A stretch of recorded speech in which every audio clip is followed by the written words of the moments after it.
Have you ever woken up with that strange feeling? An invisible weight on your chest? Like something is wrong, but you don't know what. Nothing serious happened. No one abandoned you. There was no fight, no bad news. But still, something inside you feels disconnected, as if your soul were separated from your body, as if your eyes were open, but seeing nothing that made sense. This is sadness without reason. And no, she's not that unreasonable. Jordan Peterson explains that when we feel this kind of silent emptiness, we are experiencing a symbolic disconnection from the very fabric of our soul. In other words, the body is operating on autopilot, but the psyche is trying to cry out for help, albeit in a subtle, melancholic, and disguised way. Think about your routine.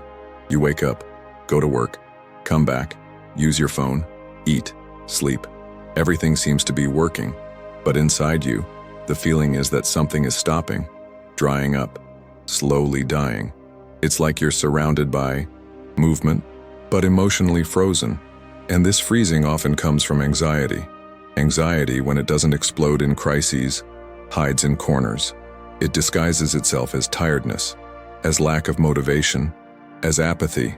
She makes you believe that you are just down, but what is actually happening is an internal collapse of meaning. Peterson argues that the human soul needs order, structure, and meaning. When these three pillars are fragile or distorted, emptiness takes over, and this emptiness manifests as a floating sadness, nameless, formless, but extremely heavy. That's why you can feel sad even with a good salary. That's why you can feel a hole in your chest even though you're loved by someone. That's why you can be surrounded by people and still feel alone in the world. Unreasonable sadness is actually the result of a progressive distancing from oneself.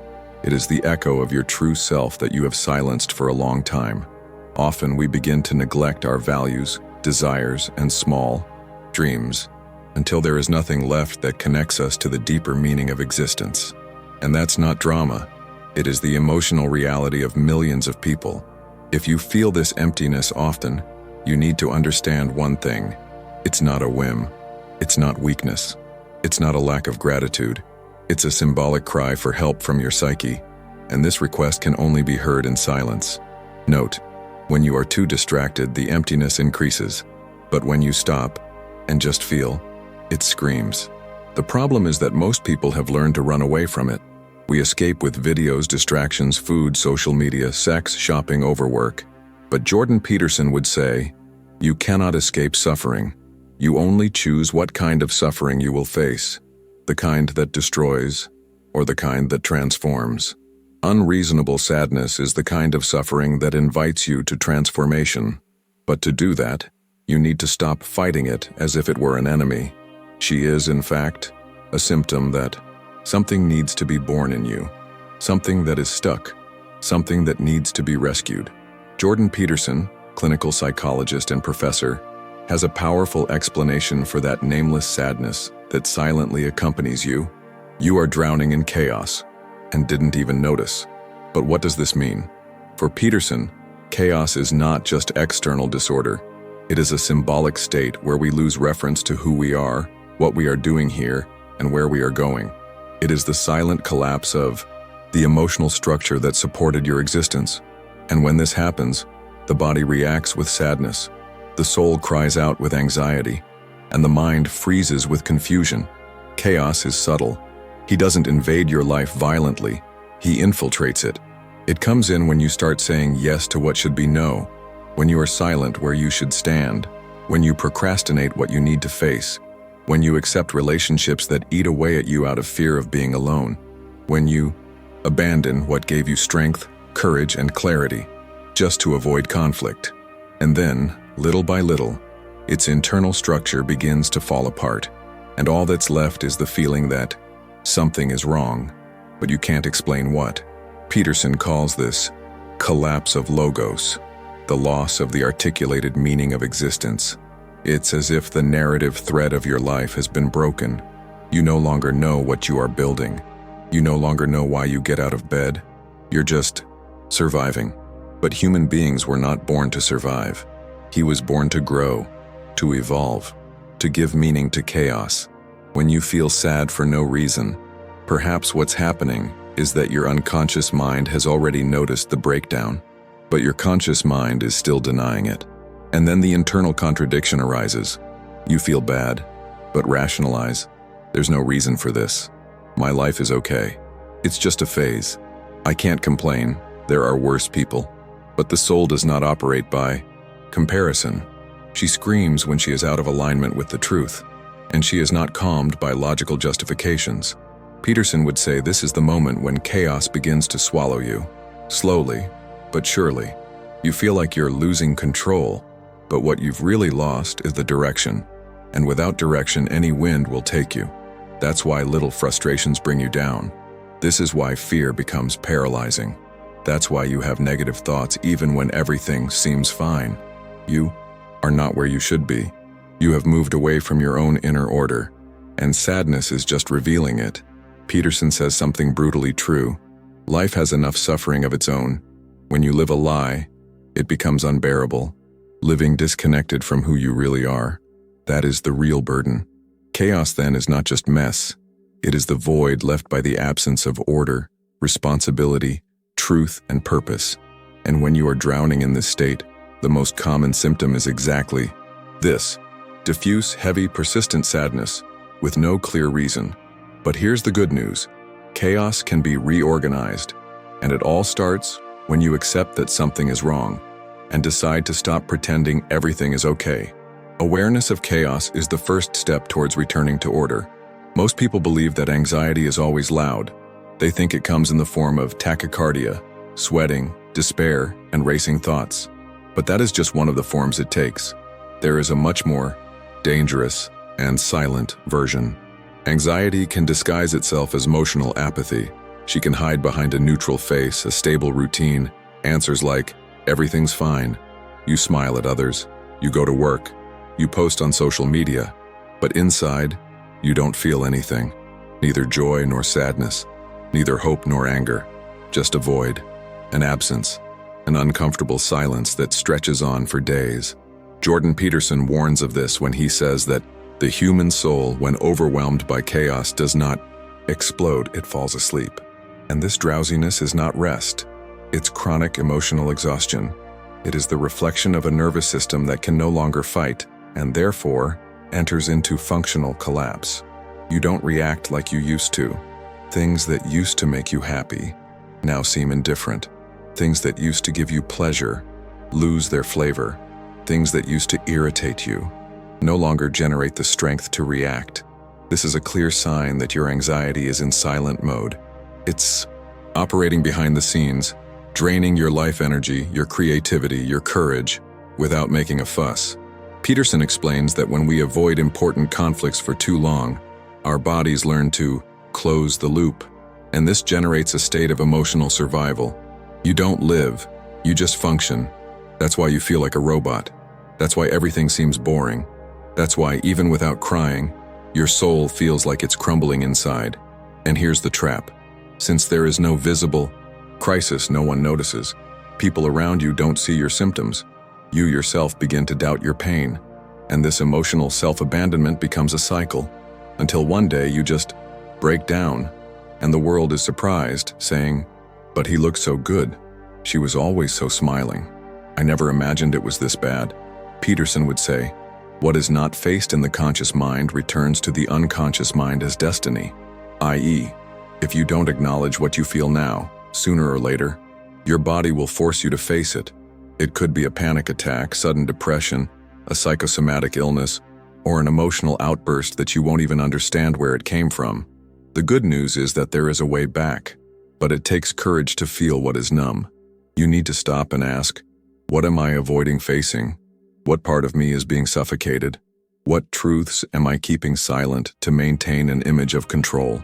Silent anxiety is a call for reconnection. She wants you to feel again, even if it hurts, because feeling is the first step to healing. And here, I leave a sincere invitation. If this resonates with you in any way, please subscribe and like. This will help this video reach someone who might be desperate right now, and you'll have been a part of that. Remember, the absence of a crisis is not synonymous with emotional health. Silence can also be a scream. only harder to hear. This is perhaps one of the most distressing questions for those who suffer in silence. Why am I feeling so bad if nothing happened? This doubt consumes. It brings guilt, confusion, and a feeling of weakness that is difficult to explain. And often, this internal conflict worsens the pain you already feel. You look around and think, I have a place to live, I have food, I have people close to me, and yet, something in you feels broken, as if everything was fine in the external world, but a silent earthquake was destroying your internal landscape. Jordan Peterson offers us a powerful key to understanding this. He claims that emotional pain without apparent reason is often the result of years of accumulating small violations of one's own truth, i.e., you are not suffering from something that happened yesterday. You are suffering from everything you have swallowed in recent years, everything you kept quiet about, everything you pretended was okay, everything you put off to maintain the illusion of stability. It's as if your psyche is trying to keep a house together, but each day you sweep more emotional debris under the rug, and there comes a time when the ground can no longer hold it. Peterson uses a powerful analogy. You can ignore the crack in the wall for a long time, but at some point, it will compromise the structure. This is what happens when you feel bad for no reason. The reason exists, but it lies in deeper layers, buried under years of emotional repression, of imposed obligations, of subtle self-abandonment. It's like a house that appears to be clean, organized on the outside, but with leaks, exposed wires, and hidden cracks. Everything seems functional, until one day it simply collapses, and the collapse comes with no warning. It appears in the form of emptiness, sadness, insomnia, irritation, extreme tiredness, or simply that unbearable feeling of not knowing why you're feeling so bad. This is where anxiety thrives. It settles in the space between what you experience and what you don't want to live anymore, between what you feel and what you don't have the courage to name. This space is fertile for diffuse suffering, and the more you try to rationalize it with phrases like, I have no reason to feel this way, but you reinforce the idea that your pain is invalid. But listen carefully. Your pain doesn't need external justification to be legitimate. It needs to be felt, heard, welcomed. Peterson teaches that emotional truth, even when uncomfortable, is the only real path to transformation. You feel what you feel for a reason, and the fact that you can't explain that reason now, it doesn't mean it doesn't exist, it just means you haven't stopped to listen deeply. And this listening begins with courage.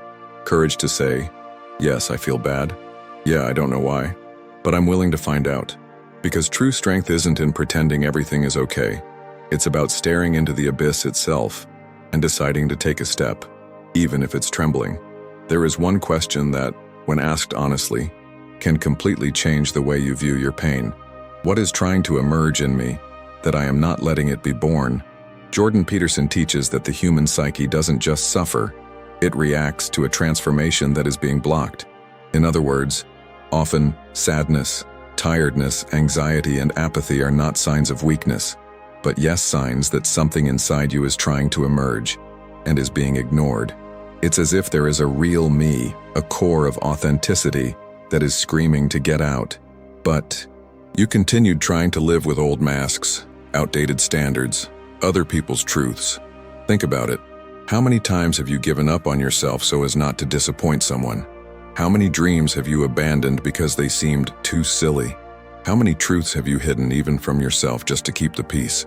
How many decisions have you made out of fear and not conviction? Each time this happened, a part of you died a little.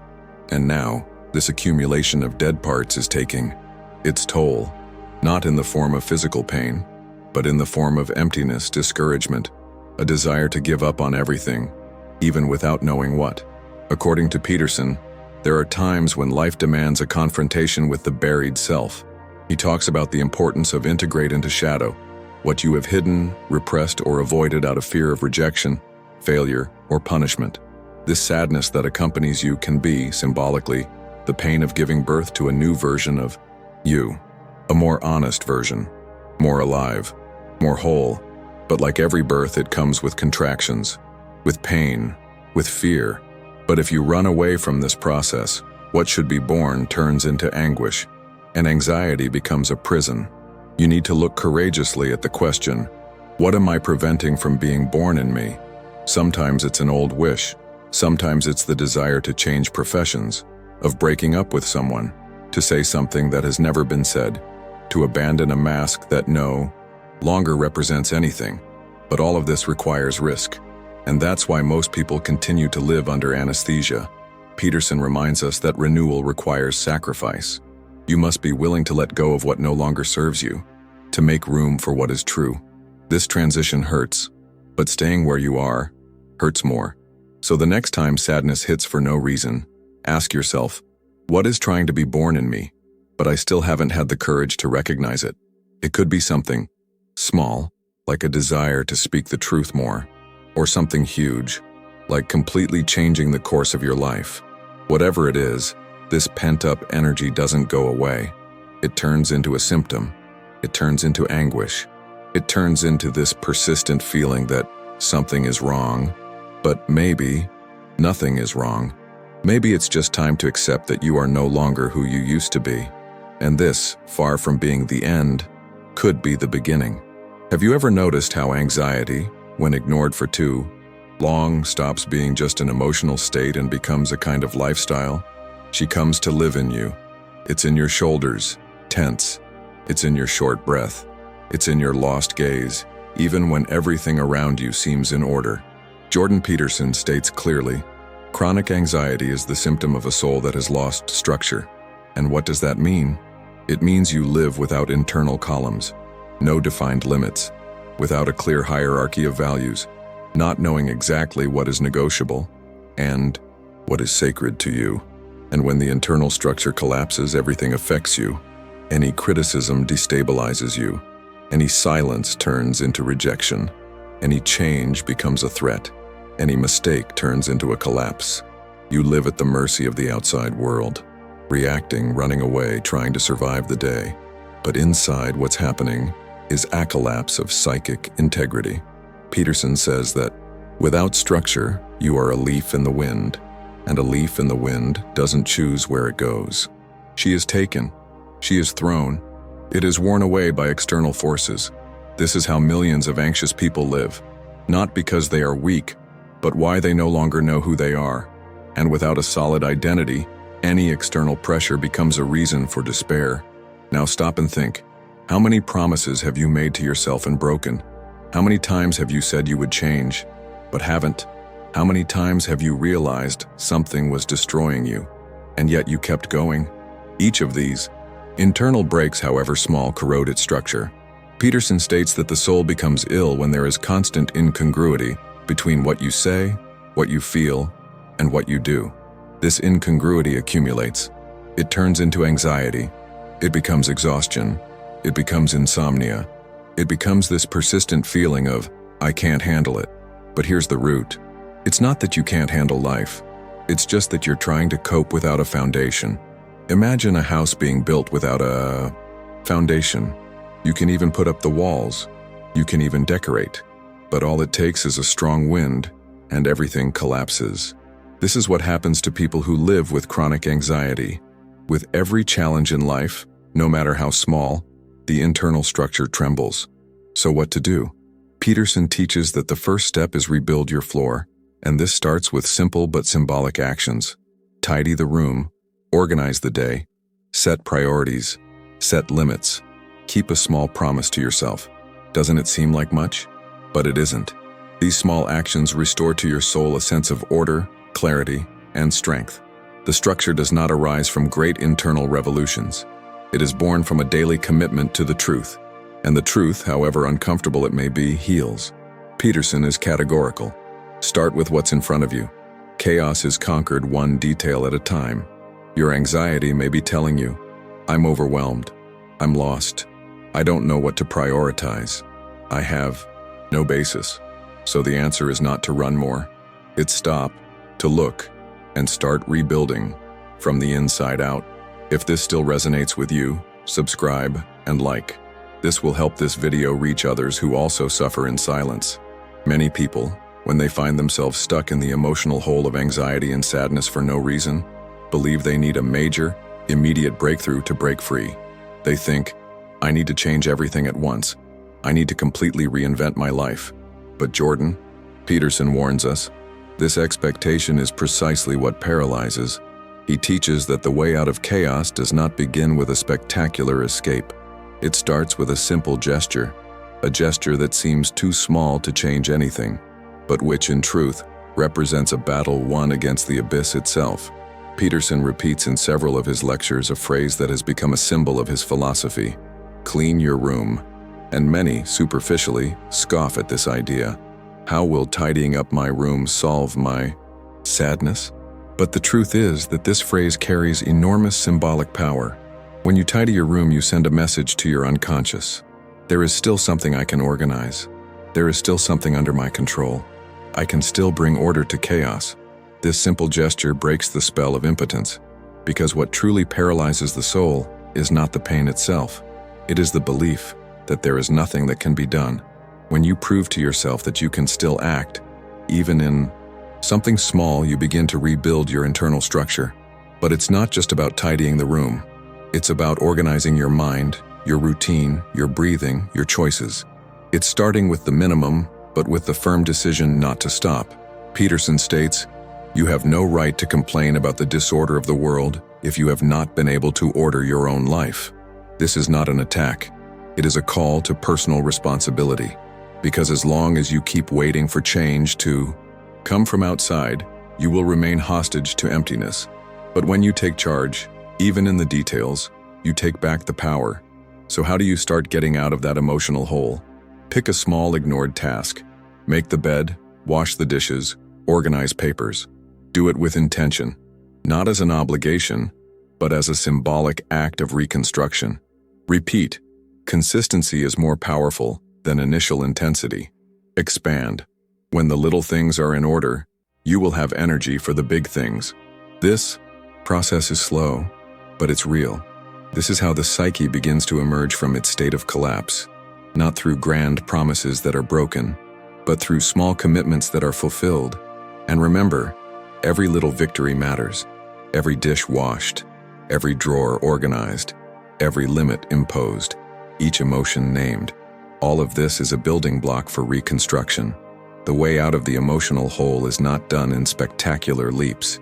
It is built step by step, in the dark, with silent courage. Peterson reminds us, the meaning of life is not in being free from suffering. It is in carrying the burden in a way that makes you capable of facing chaos. And that journey begins with the simple act of standing up and deciding, today, I will take a step, no matter how small. Because this step is the beginning of the road back. There is a common mistake that almost all of us make when faced with emotional pain. We tried to negotiate with her. We tell ourselves, I'll push this just a little further. It's not that serious. It's bearable. And with this kind of thinking, we believe we are being strong. But Jordan Peterson reminds us of something brutally true. You don't defeat the dragon by offering crumbs.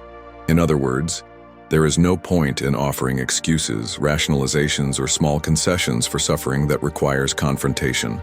Every time you postpone, ignore, or try to convince yourself that it's not that bad, the dragon grows. He grows stronger in the shadows. And when it finally appears, it is too big to control. This is the logic of silent suffering. You negotiate with it every day, choosing to stay in a relationship that destroys you, taking a job that erodes your dignity, pretending everything is okay when it clearly isn't. And at first it seems to work. You think, look, I can still go on. I haven't collapsed. I'm holding on. But inside, the soul is being corroded little by little, until one day, the bill arrives. And it comes in the form of emotional breakdown, depression, paralyzing anxiety, or sudden crises that you don't understand where they come from. Peterson warns, life charges very high interest for every truth you try to keep quiet. You may even escape in the short term, but in the long run, the pain multiplies. And here's the bottom line. Suffering is not optional. We will all face pain, loss, frustration, and fear. The question is, will you confront it consciously, choosing to act with courage and clarity, or will you allow suffering to grow in the shadows until it explodes uncontrollably? Negotiating with suffering is always a loss, because deep down, you know what needs to be done. You know what you need to let go of. You know the conversation you need to have. You know the decision you're avoiding, but choose to postpone. And every delay steals a part of your vitality. Every silence increases the weight of sadness. Every escape feeds the dragon. Peterson often says, "The truth is hard, but what comes after? The lie is always worse." So the way out is simple but not easy. Stop negotiating. Look head-on at what is destroying you, and take responsibility for changing it, even if it hurts, even if it seems impossible, even if you feel afraid. Because the truth is liberating, but first it tears. And this tear is necessary. It is the cut that removes the infection. It is the painful surgery that saves life. Ask yourself now, where am I wrong? What lie am I repeating to myself every day? Where in my life am I offering crumbs to the dragon, hoping he will calm down? The answer to these questions can be painful, but it can also be the beginning of your liberation. Negotiating with suffering is perpetuating hell. Facing it is opening the way to rebirth. Most people seek immediate pain relief. They want pills for anxiety, distractions for sadness, shortcuts for anguish. And in a way, this is understandable. When the suffering is unbearable, any promise of relief seems tempting. But Peterson reminds us of a psychological law that no one can escape. The truth heals, but it hurts first. What does this mean? It means that all prolonged suffering, all unexplained sadness, all paralyzing anxiety is rooted in some unconfronted lie. It could be the lie you tell others, that you're fine when you're clearly not. It could be the lie you tell yourself, that that relationship is still worthwhile, that that job still has meaning, that that habit isn't destroying your life. These lies act like poorly placed bandages on deep wounds. For a while they seem to protect, but in reality, they only hide the infection that continues to spread underneath. And when the truth finally comes out, whether through an emotional breakdown, an anxiety attack, or an unexpected breakup, the pain is overwhelming. But it is also at this moment that healing truly begins. Peterson often says that the soul does not tolerate living against its own truth. And when we try to maintain this state of self-deception, the price is very high. We lose vital energy, purpose, clarity, and even the ability to feel genuine joy. Therefore, the first contact with the truth is almost always painful. It's admitting that you were wrong. It's recognizing that you spent years insisting on something that no longer made sense.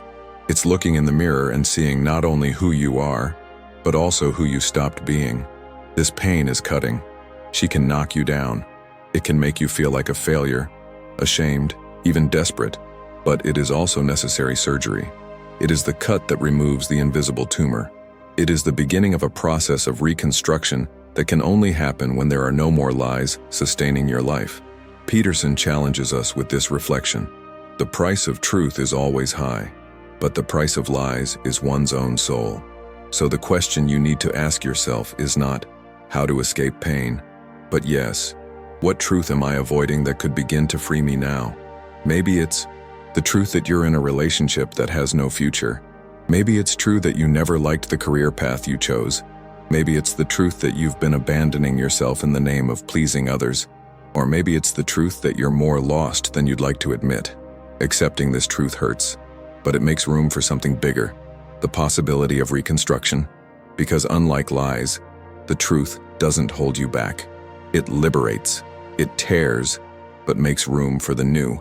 It destroys illusions but plants roots of authenticity.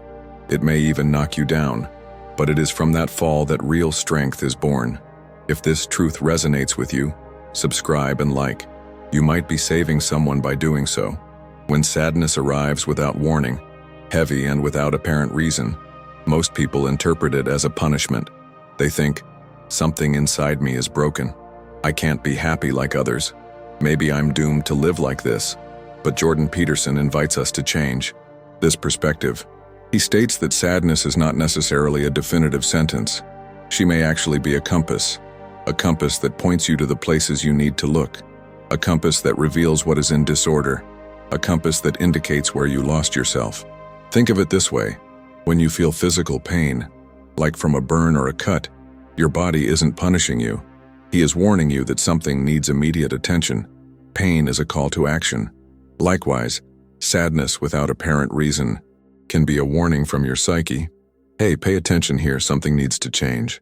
You can no longer go down this path without consequences. It's time to stop ignoring your truth.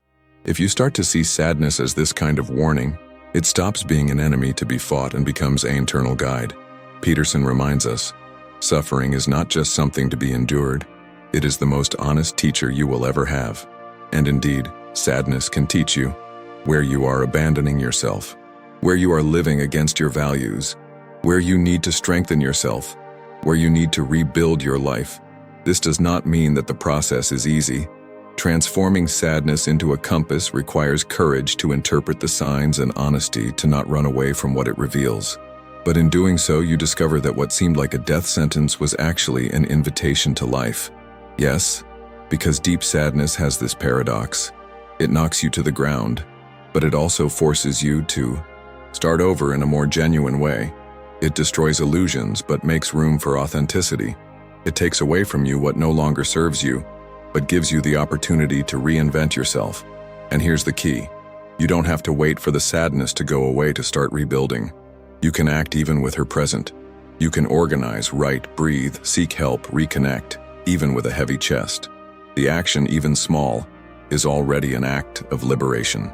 Peterson concludes many of his reflections by reminding us that life will not be free of suffering, but it can be full of meaning, and meaning is the antidote to emptiness.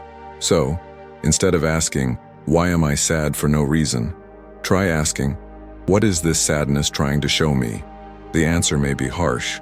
It may require profound changes. It can lead you to face old fears, but it can also be the map to your new life. And here, I leave the final call. Sadness is not the end. It's just the beginning of a journey back to your truth. Look at it not as a sentence, but as a compass. Not as an enemy, but as a guide. And step by step, you will discover that the darkness was not a prison. It was a call to light your own light. If this resonated with you, subscribe and like. This video might reach someone who right now feels like they have no way out, and you'll have been part of that person's liberation.